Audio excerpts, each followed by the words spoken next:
اب یہ پانی آگے جا کر کوئی اس میں مردے ڈال رہا ہے، کوئی نالی کا پانی ڈال رہا ہے۔ امام ابو حنیفہ رحمۃ اللہ علیہ نے جب اپنے مسلک کو مرتب کیا تو اس وقت بالکل صاف شفاف تھا۔ موضوع حدیثیں بنانے والے اور حدیثیں گھڑنے والے اور حدیثوں کے اندر خرد برد کرنے والے یہ سب جو ہے اس کے اندر نہیں تھے۔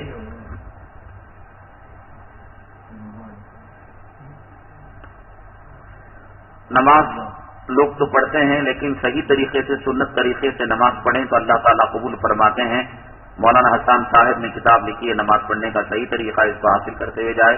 محمد وسیم صاحب اللہ تعالیٰ ان کو کامیاب نصیب فرمائیں۔ سمیع اللہ خان آج انتقال ہو گیا، اللہ ان کی مغفرت فرمائیں۔ محلے کے نوجوان جو پارکنگ کی نگرانی کر رہے ہیں، آپ حضرات سے درخواست ہے کہ وہ ان کی ہدایتوں پر عمل کریں، جہاں وہ گاڑیوں کو کھڑانے کے لیے کہیں وہیں پر گاڑی کو پارک کریں۔ الحمدللہ رب العالمین والصلاة والسلام علی سید المرسلین وعلی آلہ وصحبہ اجمعین۔ اللہم انفعنا بما علمتنا وعلمنا ما ينفعنا وزدنا علما۔ سبحان ربک رب العزة عما یصفون وسلام علی المرسلین والحمدللہ رب العالمین۔